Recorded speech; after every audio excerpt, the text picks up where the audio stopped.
प्रदेश की गृह मंत्री डॉक्टर नरोत्तम मिश्रा ने प्रशांत किशोर के बंगाल विधानसभा चुनाव में बीजेपी को लेकर दिए बयान पर चुटकी ली है। मिश्रा ने कहा, पीके और सीके सब फीके होते हैं जब जनता खड़ी होती है। ये वही प्रशांत किशोर हैं जिन्होंने बिहार में तेजस्वी की लालटेन बुझाई थी, उत्तर प्रदेश में साइकिल पंचर करवा दी थी। वहीं उन्होंने कहा कि अब ममता की पार्टी भी तिनके की तरह उड़ती दिखेगी। वहीं 23 दिसंबर को किसान संगठनों के सत्याग्रह पर मिश्रा ने कहा, ये ही समझ नहीं आया कि उनकी मांग क्या है। उसे काला कानून बोल रहे हैं तो वो ये बताएं कि उसमें काला क्या है। वहीं दिग्विजय सिंह के बयान पर उन्होंने कहा कि संघ राष्ट्रवादी संगठन है, राष्ट्रीय हित में कोई भी एजेंडा चलता है तो उसमें बुराई क्या है।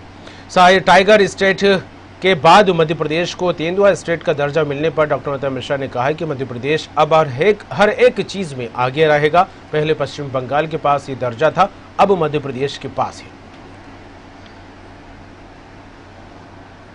ये रहते हैं जब जनता खड़ी होती है। संघ एक राष्ट्रवादी संगठन है और राष्ट्र हित में कोई भी एजेंडा अगर चलाती हैं तो इसमें बुराई क्या है। वो ओसामा को अगर ओसामा जी कहते हैं तो वो अच्छा है, वो बटाला हाउस का समर्थन करें तो दिग्विजय सिंह अच्छे हैं, गुपकार का संगठन समर्थन करें तो वो अच्छे हैं, और हम राष्ट्रवाद का करें तो हम बुरे हो गए। हर क्षेत्र में अग्रणी रहेगा मध्य प्रदेश। कभी पश्चिम बंगाल रहा करता था, अब मध्य प्रदेश है। यही उदाहरण है भाजपा शासित राज्यों का। तेंदुआ में भी है, टाइगर में भी। देखिए, वो भ्रम फैलाने की लाख कोशिश करें। मेरी तो आज तक यही समझ में नहीं आया कि उनकी मांग क्या है। वो उसे काला कानून कह रहे हैं तो उस कानून में काला क्या है। आप लोगों में से किसी को मालूम हो तो हमारा मार्गदर्शन करो। खबर पर बात करेंगे। मध्य प्रदेश स्टेट हेड राजेश सक्सेना हमारे साथ जुड़ गए हैं। राजेश जी, पश्चिम बंगाल में विधानसभा चुनाव को लेकर सरगर्मी है तो तेज ही, लेकिन उसी सरगर्मी की शिद्दत और जो गर्माहट मध्य प्रदेश में की सियासत में भी महसूस की जा रही है लगातार। और ऐसे में गृह मंत्री डॉक्टर नरोत्तम मिश्रा को लेकर बात की जाए तो लगातार बंगाल और ममता बनर्जी पर हमलावर तो है ही, अब प्रशांत किशोर के बयान को लेकर भी लगातार हमला करते दिखाई दे रहे हैं। किस तरह देखें? देखिए कमर, बिल्कुल निश्चित तौर पर इस तरह हम लगातार चर्चा कर रहे हैं। पश्चिम बंगाल बीजेपी के लिए बड़ा टास्क है और इस बात का अंदाजा इसी बात से लगाया जा सकता है कि लंबे समय से बीजेपी पूरा फोकस पश्चिम बंगाल को लेकर किए हुए है और बाकायदा पूरी स्ट्रेटेजी के साथ पश्चिम बंगाल तकरीबन अगर देखा जाए तो करीब 3 साल से ज्यादा का वक्त हो चुका है। 2019 में जब लोकसभा चुनाव हुए तो लोकसभा चुनाव में पश्चिम बंगाल में अच्छी सीटें बीजेपी को मिली और उसी से बीजेपी और उत्साहित है और अपनी जो रणनीति है, जो स्ट्रेटेजी है, जो उसकी धार है, वो और लगातार समय तेज बीजेपी करती आई है। बिल्कुल, हमने कुछ दिन पहले देखा कि जिस तरह से कई ऐसे मामले आए कि लगातार डटकर मुकाबला वहां पर बीजेपी ने किया। हाल ही में बीजेपी के राष्ट्रीय अध्यक्ष जेपी नड्डा वहां पर गए, वहां पर जिस तरह से उन पर फिर काफिले पर पथराव किया गया और उसको भी बीजेपी ने बड़े जोर शोर से पुरजोर तरीके से उठाया उसको लेकर। कैलाश विजयवर्गीय जो कि पश्चिम बंगाल के प्रभारी हैं, वो पूरी तरीके से मुस्तैदी के साथ वहां पर डटे हुए हैं। हाल ही में उनको जेट प्लस सुरक्षा भी मुहैया कराई गई है।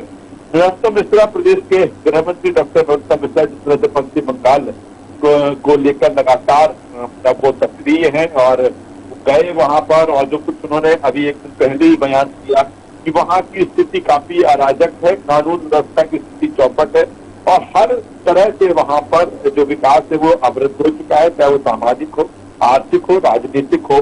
और ऐसे में बीजेपी को विकल्प के रूप में वहां पर देखा जा रहा है, जिसमें उन्होंने कहा कि नरेंद्र मोदी के नेतृत्व में ही पश्चिम बंगाल का विकास संभव है। अब अगर हम प्रशांत किशोर की बात करें तो प्रशांत किशोर अलग अलग समय में अलग अलग पार्टियों के लिए वो कैंपेनिंग करते रहे हैं, रणनीति बनाते रहे हैं। और अब जिस तरह से प्रशांत किशोर का जो बयान था कि 10 सीटों से ज्यादा बीजेपी पश्चिम बंगाल में हासिल नहीं कर सकती, और उसी के बाद प्रदेश के गृह मंत्री डॉक्टर नरोत्तम मिश्रा ने कहा है कि ये वही प्रशांत किशोर है जो तेजस्वी यादव के लिए बिहार में कैंपेनिंग करते रहे और क्या हासिल हुआ। ये वही प्रशांत किशोर पीके हैं जो उत्तर प्रदेश में साइकिल जो कि समाजवादी पार्टी की अखिलेश यादव की, उसके लिए कैंपेनिंग करते रहे। उसका क्या हश्र हुआ। और इसी को लेकर उन्होंने कहा है कि प्रशांत किशोर की बातों में गंभीरता नहीं है, सिर्फ और सिर्फ बयानबाजी है, हवा हवाई है। और इसीलिए डॉक्टर नरोत्तम मिश्रा ने तमाम तरह के सवाल प्रशांत किशोर को लेकर उठाए हैं और पूरी तरीके से जिस तरह से कॉन्फिडेंट हैं, वो कह रहे हैं कि बीजेपी अच्छा प्रदर्शन पश्चिम बंगाल में करने वाली है। तो कुल मिलाकर यही है कि अब लेकिन इतना जरूर है कमर की पश्चिम बंगाल की अगर हम बात करें तो जो सियासत है, जो राजनीति है, वो तेजी के साथ अब आगे बदल रही है, क्योंकि अब वक्त हो चला है विधानसभा चुनाव का। किसी भी समय जब तारीखों का ऐलान होगा और उसके पहले बीजेपी पूरी तरीके से, चाहे उसकी व्यक्ति आंतरिक रणनीति हो, आंतरिक स्ट्रेटेजी हो, या फिर कैसे डिमोलाइज सामने वाले को करना है, कैसे हमला करना है, कैसे टीम के साथ हमलावर रहना है, और यही तमाम सारी चीजें हैं कि जिस तरह से पश्चिम बंगाल का चुनाव है और बीजेपी उसी के हिसाब से पश्चिम बंगाल में चुनाव लड़ना चाहती है। और यही कारण है कि अब जो सरगर्मियां हैं वो बहुत तेजी के साथ बदल रही हैं, और यही कारण है कि आए दिन ऐसा कोई दिन नहीं जा रहा जिस दिन बयानबाजी ना होती हो, जिस दिन आरोप प्रत्यारोप ना होते हो। और बीजेपी उसी दमखम के साथ, उसी अटैकिंग मूड के साथ इस चुनाव को लड़ेगी। और जिस तरह से डॉक्टर नरोत्तम मिश्रा ने लगातार कल भी बयान दिया था उन्होंने, और आज ही प्रशांत किशोर के बयान को लेकर पलटवार किया।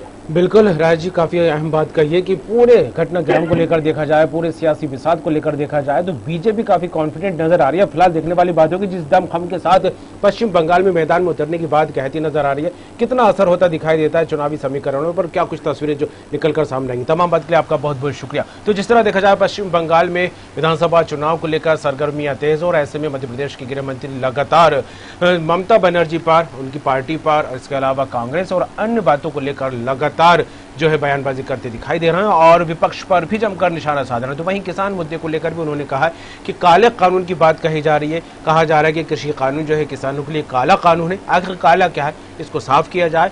और वहीं दिग्विजय सिंह और संघ को लेकर भी जिस तरह से उन्होंने बात कही। और अब देखने वाली बात होगी कि पश्चिम बंगाल में जिस तरह से माहौल लगातार गर्माता दिखाई दे रहा है, क्या कुछ असर होता दिखाई देगा और किस तरह का माहौल चुनाव आते आते बनता दिखाई देगा। खास खबर में फिलहाल इतना ही, खबरों का सिलसिला जारी रहेगा, देखते रहिए न्यूज़ वर्ल्ड।